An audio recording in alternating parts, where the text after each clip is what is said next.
Morning sa ating lahat mga kaibigan. Dito na naman tayo sa ating usapang magmamanok po.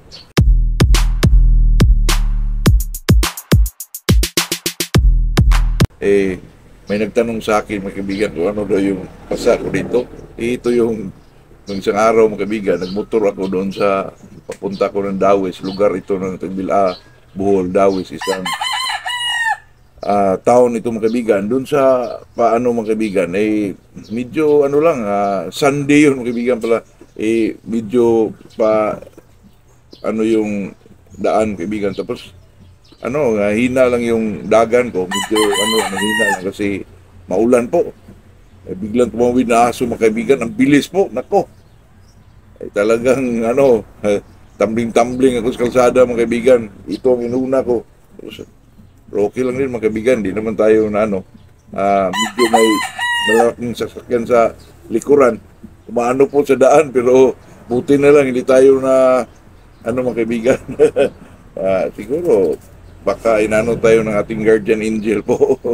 Alam nyo na, ito mga kaibigan, bago tayo mag-umpisa ay shout out muna tayo sa ating mga kaibigan po na si Hilmar Padilla, Rodel Vidaldia, Los Baños, Laguna, Ramil Gajardo, John Servano, Swider Ilusa, Putsolo Katura, at saka itong kaibigan ko na si Renato Mio Pring, at saka sa kanyang mga asawa po, at sa kanyang mga anak na si GR at saka si Maiden. Siguro mga si Maiden maganda na siguro, at si GR ay medyo binata na siguro to kasi mga bata pa to nung unang nung nakita itong mga bata na to.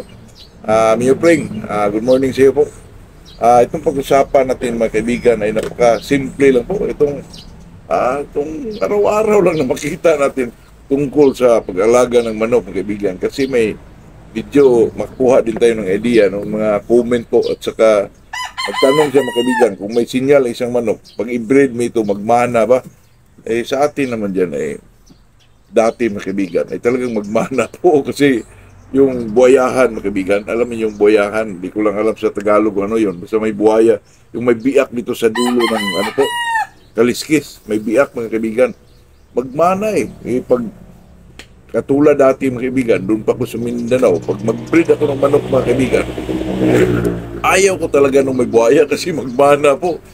Lalo na doon sa Mindanao mga kaibigan, pag may buhayahan ka naman, ginawa mong budkak mga kaibigan, tantsawan ka po. Tantsawan tayo mga kaibigan, pag buhayahan mga kaibigan, kasi doon sa Mindanao, pag tingin mo ng isang budkak po, maganda siya. Kung ibitaw, magaling. Tapos pagtingin sa kaliskis mo, may buhaya. Pagka-discourage mga kaibigan, pag sabihin sa kaibigan, buhayahan pala yan, hindi. Kung maggawa ka ng broadcast, dati po, ay talagang hinahanap ko yung mga tres media mga kaibigan. Marami yun sa mga kaibigan, yung pusom na sweater, tres media po. Pag i-broadcast mo yan mga kaibigan, makitaan mo yan sa mga stag mo, ang daming tres media po, totoo yan. Totoo yan, kaya itong mga sinyal mga kaibigan na itong mga tinatawag nila na may kuko dito sa dibdib, magmana po. Kaya may himbis dito sa dibdib, magmana yan, kaibigan, totoo yan. Pero hindi sila lahat po, may isa lang na magmana dyan. At saka yung mga tinatawag nilang yung mga baliktad na sa dito sa magmana po. Lahat yung mga sinyal, mga kaibigan, talagang magmana po. Kasi itong manok, mga kaibigan, nasa genes yan Pag yung nakita mong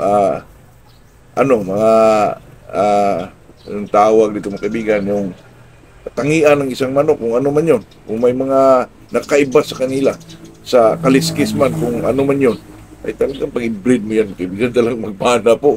Kaya dati mga kaibigan, pag may buhayahan ng manok po, ay yung mga bastunan mga kaibigan, talagang magmana yan.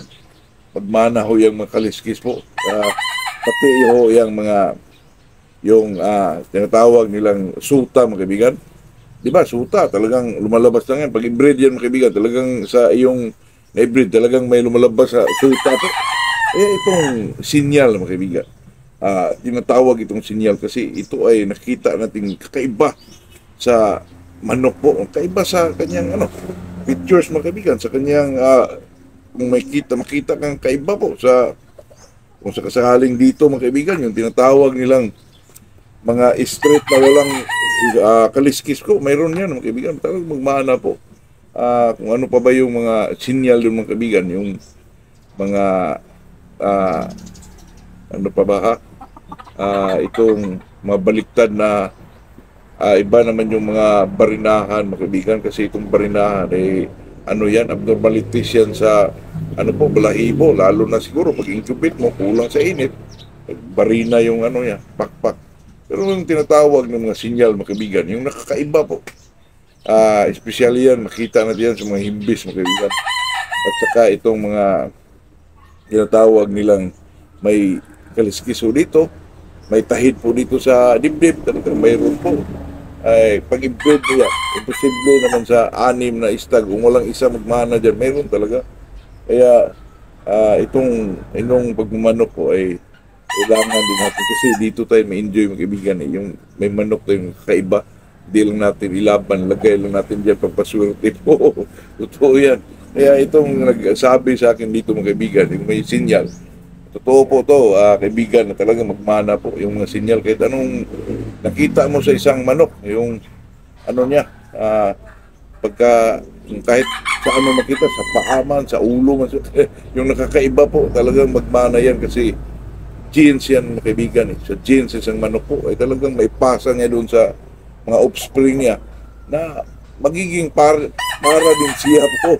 Totoo yan. Ay kahit na sa pinakasimple lang na ano mga kaibigan, yung mga purma na isang manok, talagang talagang makuha doon sa mga anak mga kaibigan. Totoo yan. At saka ito namang pagbibreed mga kaibigan, kahit sino pwede namang mag-breed po. Pero kung makinig kayo sa matatalinong breeder, o ano man yung klaseng pagbibreed, kung sundin mo yan, talagang mahirapan ka po. Pero sa atin dito, bilang isang magmamanok, breed ka lang. Lalo na tayo, dito tayo sa baba po.